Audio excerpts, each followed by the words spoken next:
Hey, what's up guys, and welcome back to the YouTube channel. Sorry it's been a while. I've done some traveling and things like that. So I'm very excited to be back in the States, back at home, back in my own garage.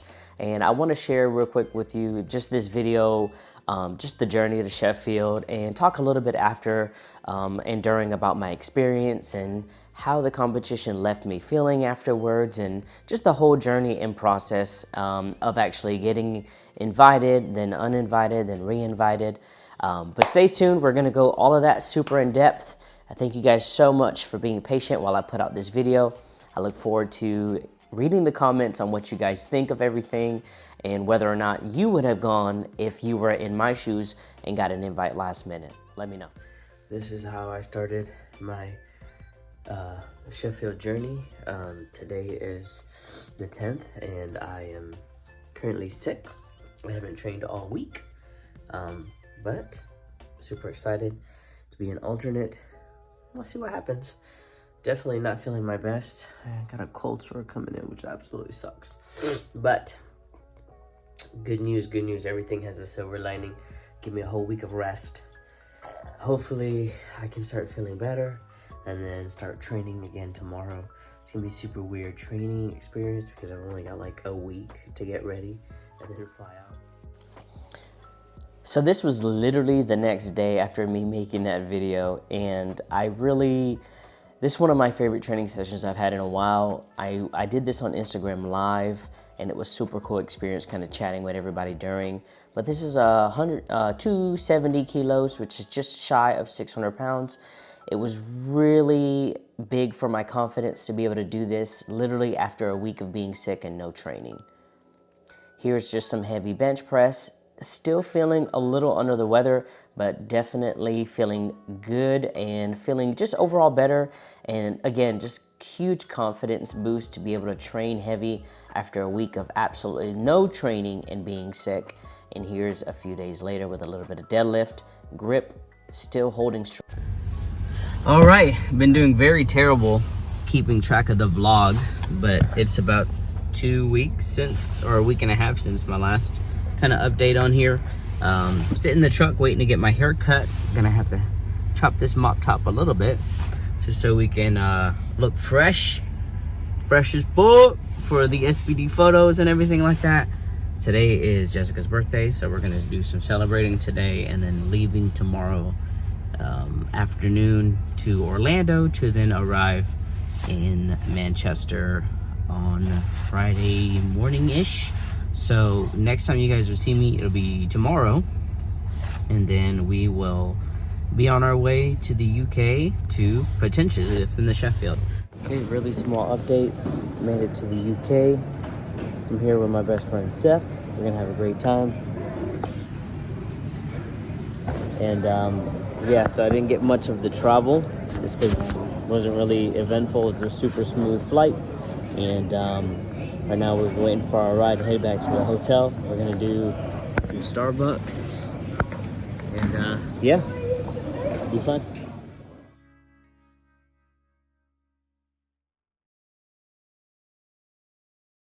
All right, so we are in Sheffield,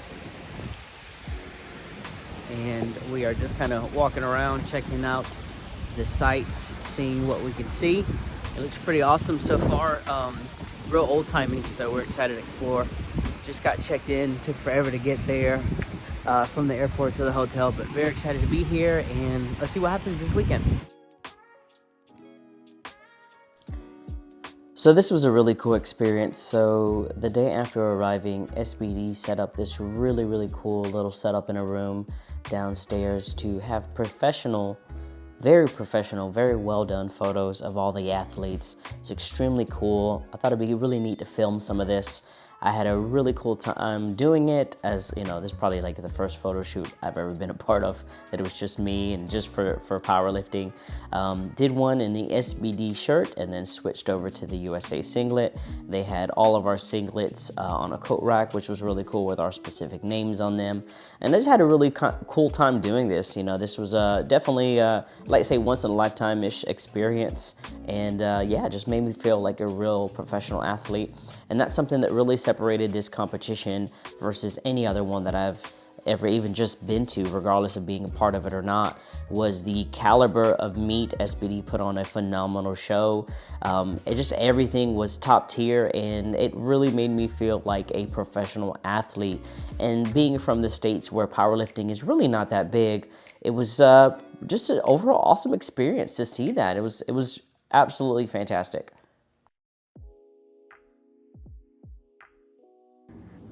And one other thing I just want to add here is a lifter from the States.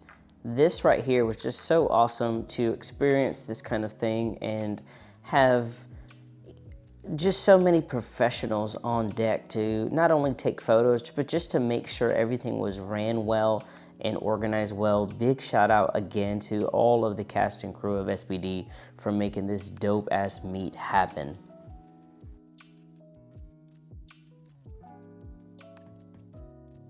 These will be sent to you later on anyway, but... Okay. Nice. Yeah, that one was great. Yeah, it is. Super dope. And these, I love it. These ones look awesome. Selfie.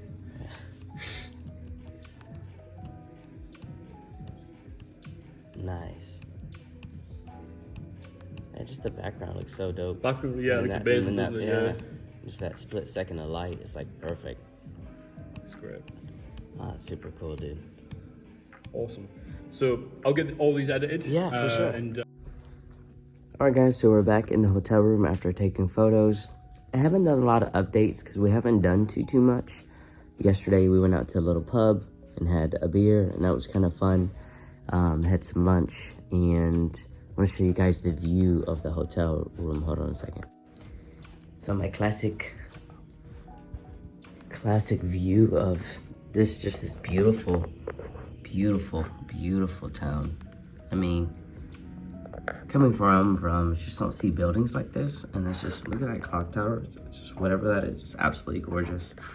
And here's the view from below. A lot of like brick roads, very narrow here.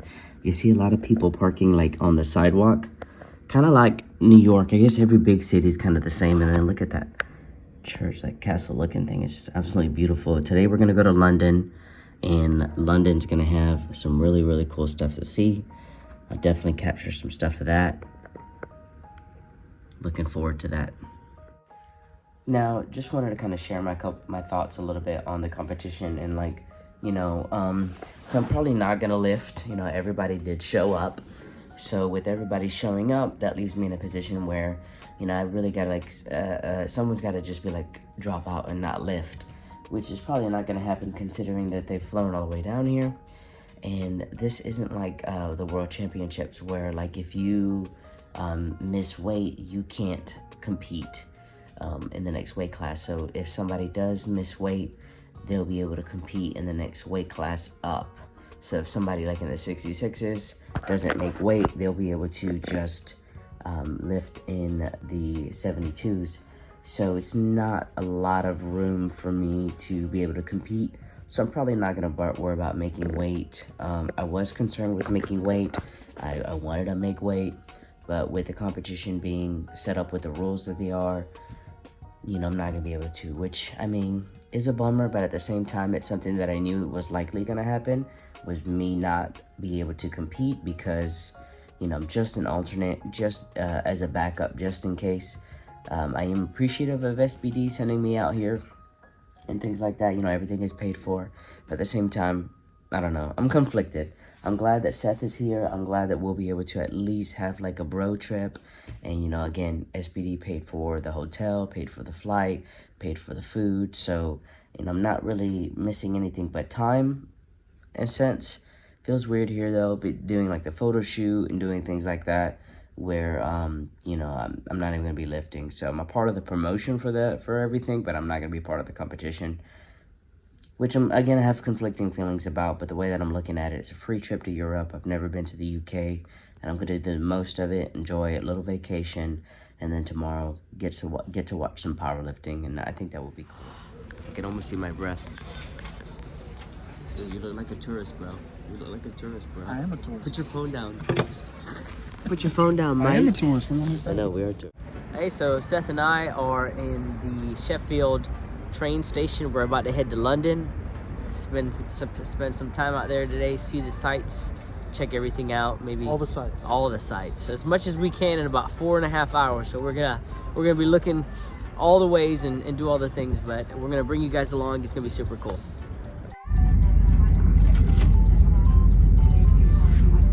Thanks for being here, buddy. Thank you.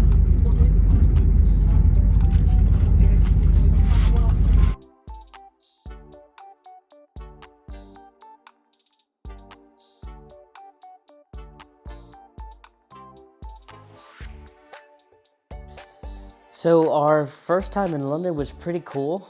We just had a very short amount of time to walk around, so we didn't see any of the big landmarks that, you know, a normal tourist would go and see, but I still had a great time. We actually just kind of did some exploring and goofed off. Definitely hit a couple pubs, and I thought that was super fun to just kind of like, I don't know, relax and be a tourist. A lot of times in these competitions, I don't get to be a tourist. I just have to be an athlete and make sure that I'm on point and I'm on weight and super focused. So, you know, we just turned this into a bro trip, and I had a fantastic time. London was super dope.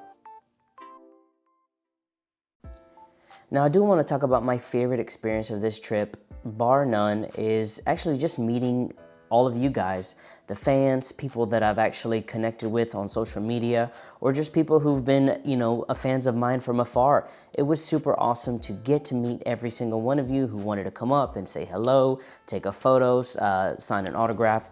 It was an awesome experience. And here's Big Z. Seth got to meet Big Z. That was super cool. After the competition, we did have an opportunity to meet fans, and I thought that was awesome. SBD set up a meet and greet for the athletes and the fans underneath the competition, which was super cool. And I think we need more of that. I think it's an awesome opportunity for fans of powerlifting to meet the athletes and have a one-on-one. This competition really showed me how big powerlifting can be, and I'm just so excited for the future of this really awesome sport. And this is where the athlete dinner took place. It was cool to be a part of this, and it was actually cool to feel like I was a part of a team. This is the first time I've been somewhere a part of Team Flex, and I got to hang out with Russell and Jesus, and it was just really cool to be a part of that. And we stopped to take some photos. This is me and my homie Wasker, and this is Team Flex right here. This was actually the first time that I've met Joey face to face. And of course, you have some amazing lifters behind me here, just incredible athletes. And just, I felt so honored to even just be among them. And I'm very much looking forward to seeing the continued growth with Team Flex, and nothing but awesome things ahead. All right, guys, I hope you enjoyed the video. That was just kind of a quick vlog of just how the overall experience went. And so now I'll actually share my thoughts on the meet now and the experience now that I'm back home and kind of have passed all of that. So as some of you may know, I was invited 2 weeks before the competition officially. They had spoken to me a little bit about it beforehand, and then kind of, I think, went with Panna as maybe some delegating between SBD and IPF as far as, you know, were there too many Americans going? Were there not enough Europeans going? Everyone knows IPF is very kind of Euro focused, you know, because, you know, powerlifting is huge in Europe, as I definitely saw while I was over there in Sheffield. I have never been approached so many times by complete strangers to take photos and autographs, and it really, really made me feel like a very small celebrity for a day or two. It was really cool to meet everybody, and everyone was so excited, and it just reminded me how big powerlifting is. Because here in the States, you know, no one really cares about powerlifting. It's really not that big of a deal, but it was really cool to experience that in Europe, and just how many fans, you know. I didn't get any video of it, but a really cool story. I walked by a pub and these people were literally hanging out the window and door yelling my name. They wanted me to come inside and have a drink. They were from Ireland, and just really, really cool people. It's just a wonderful, wonderful experience. That for me was definitely worth going. I was really struggling whether or not to go, just because I felt like it was pretty. I don't know. I don't. Not to sugarcoat anything, but it really felt weird to me that a lifter as good of a lifter as he is, and I understand he's got multiple world titles, and I don't. But like Panna got invited before me, and just to be 100%, I didn't really see that as sensible from my perspective, because he did place third to me, both in Africa in 22. In Lithuania last year in 24, and of course I have the world squat record, and he has no records whatsoever as far as world records are concerned. But I understand that at the end of the day, I believe it's a popularity thing. He did not do well at all. He did very much what I probably predicted that he was going to do. I didn't really think that he'd be able to do 700, given the fact that he literally just competed in France's nationals, I believe. Put up a really good total, but at the same time, literally just competed, literally just cut weight. But I don't know. I was surprised. Maybe I thought he'd do a little bit better, just because France is literally right there. So he probably had, amongst the people that went, the shortest travel time. I mean, he probably could have drove. But either way, I was, I don't know. I couldn't help but feel a little weird that he was competing and I wasn't. But again, I just took the experience for what it was. I took the trip for what it was. And yeah, I mean, it was tough watching another lifter and lift, and that I felt like maybe I should have been there. But at the same time, it's not my call. It's SBD's call. And, they put me up in a room. They let me bring my best friend. So at the same time, I just have to respect their call. I have to respect their judgment. They probably made that call based on popularity instead of lifting merit. But at the same time, again, it's SBD's call, it's SBD's choice, and it is what it is on that point. The meet was absolutely spectacular. I was sitting front row in VIP. Whew, that was an experience. I was sitting about 2 feet away from the massive speaker playing house EDM music, blaring at me for about 6 hours.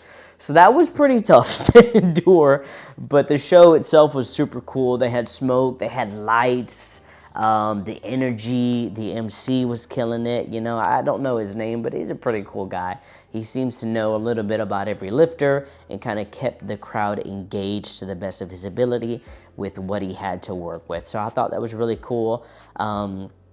Another noting factor is just, again, and I'll keep saying this throughout the video, I'm sure, is just the fans. They were super, super receptive. A lot of them were like, I wish you were lifting. I would have loved to have seen you break the world squat record here on this stage, in this setting. But again, maybe for another time, maybe next Sheffield, we'll know. We'll see. Speaking of next Sheffield, one thing I do want to address is, I don't know his name. I think it's Kel, or the gentleman from Norway. I am terrible with names, especially when they're non-American names. He absolutely did fantastic. He killed it. It was weird being in the crowd watching that performance, because obviously he's lifting in my weight class. And my thoughts on that are mixed. This SBD Sheffield is very much like an exhibition kind of meet, where you're not really lifting against anybody specifically. It's you against you and your own perspective world record total in that weight class. The only problem that I had with him lifting in the 66s was typically to qualify for an international meet. And what I mean by that is a meet where if you do lift a weight, it is a world record. You have to qualify in that weight class for that competition. So like here in the States, we have, in order to qualify for nationals, you have to have a certain total in that weight class. And then obviously, of course, in order to go to the World Championships, which until SBD Sheffield and a few other meets, scattered around the world. You weren't allowed to break world records in unless you pre-qualified in that weight class. So, you know, props to him though. He saw the loophole and was like, all right, bet. I'm gonna just cut weight in the 66s and completely demolish the world record and obviously collect a big payday. So definitely no hate towards him at all. I just thought it was a loophole that was obviously exploited because in retrospect, you know, a lot of people have asked me if I was going to be dropping down a weight class in order to, you know, capitalize or maybe make some money, just like Shell, I think his name is Shell, did for the 66s to go ahead and make a massive payday. I think the payout was probably like over $30,000, and that's definitely a lot of money, especially for powerlifting, because there's typically no money in powerlifting whatsoever. So definitely props to him for seeing that loophole, and it was extremely impressive to see him put up those numbers. Knowing the weight cut that he did, you know, he looked extremely emaciated, very kind of like skeletal and sunken in, but he put his shit together and put a massive total up, breaking the world record by probably, I think, 45 kilos, maybe 50 kilos. So bar none, extremely, extremely impressive. So again, props to him for capitalizing on that, seeing that loophole and making that fucking money, because ain't nobody gonna hate on nobody for making any money, especially in our sport where there's not many opportunities to do so. So who knows what'll happen. I mean, I've definitely got some work to do. I hope he stays in the 66s because that's gonna really push our weight class. You know, we're gonna have to put up or shut up, you know. Will he be able to continue to perform after weight cut and weight cut and weight cut? I don't know. I don't know the gentleman personally, but at the same time, you know, I'm looking forward to competing against him on the platform, and we'll see what happens. I know that some people online, certain different sources I've seen, were trying to say that he was running from Austin Perkins, because obviously Austin Perkins is that once in a generational lifter who is just unbeatable. You know, he shows up, he wins, pretty much the same as like Taylor Atwood when he had his reign for several years, where he was literally just winning if he showed up and there was nothing no one can do about it. So, but I mean, whether he's dropping down because of Austin Perkins or not, I see it from a perspective as far as Sheffield is, again, make that money. Like, seriously, like, you know, given the opportunity next year, would I drop down a weight class to completely demolish the world records and make $35,000? Possibly. I mean, that's just, I mean, time will tell if I make that decision or not. But I mean, that is, I mean, in a sport, again, guys, where we don't make that much money, that is fucking huge. So anyways, that's all I got to say about that. He did phenomenal. He raised the bar super high, and what's possible to do at a weight class of that translates to 145 pounds, which is, you know, that's not a lot of weight. Super impressive, crazy to see it live. I was interested to see what kind of total he put up, because as someone who's cut weight before, you know, I've cut up to 12 pounds before. It's not easy doing that. And then in our federation, we have a 2-hour weigh-in, and then you're lifting. So hats off to him, nothing but respect for that performance. I see why he did it, make that money, and let's see what happens next year. Right now, this is gonna be a crazy year for me. I'm definitely lifting in nationals because I do want to kind of, how do I say this? Like, I do want to retain my championship title, my national championship title, and I want to defend that to the best of my ability. I'm in a crossroads right now whether or not I'm going to be lifting in the World Championships or foregoing the World Championships this year and focusing on the World Games. If I do both, that's going to be extremely tough for me. I just started a new job and I'm very excited about that, but I don't think that I will be doing myself a service by lifting in both, because it'd be literally nationals is in 2 months, and then literally a couple months after that, it'll be Germany in June, and then August World Games. to be just, that's a lot at one time. And I don't know if budget, family time, and job time will allow all three to happen. So I'm definitely lifting in the U.S. Nationals. This literally right there in Georgia. We're probably just gonna drive to that. And then I'll just have to really talk with my coach and my job and my partner to see if I can somehow make Germany and also China happen. And I don't know on that. And to be truthful, you know, which meet is more important to me this year? I'm thinking World Games, because that only happens every 4 years. And I don't think that I'll be competing in 4 years. So I don't know. I don't know on that. I'm still gonna think about it and see where we are when the time comes. For right now, my focus is US Nationals. Let's go ahead and win that, defend that title, and then we'll cross that bridge when we get to it. I know this ending has been a little long-winded. I do apologize for that, but I wanted to get my thoughts out. I know you guys are curious as to how I felt about the meet, probably how I felt about someone dropping down from a higher weight class to the 66s in order to, you know, I wouldn't say easily, but definitely he made it look easy, breaking those world records by so much. You know, I'll definitely have my squat record still. I think that's safe for a very long time, especially in my next international competition when I go ahead and bump it up towards that 290 that I'm 100% capable of. And I think that'll stand for a long time. But we got to work on this deadlift. We got to get this bench stronger because he put up a massive total. And I'm not getting second place at the World Championships again. Absolutely not. The next time that we face each other, I want to be just, you know, head to head, and I think that's how real competition should be. Anyway, guys, thank you so much for watching the video. I hope you enjoyed it. I hope it gave you some insight on what it was like to be an alternate at Sheffield. And yeah, I'm gonna be pumping these out a little bit more frequently now that the gym is finally set up. My next video is gonna be really, really cool. It's gonna be not necessarily a piece of equipment, but a tool to help in powerlifting and help with squat depth.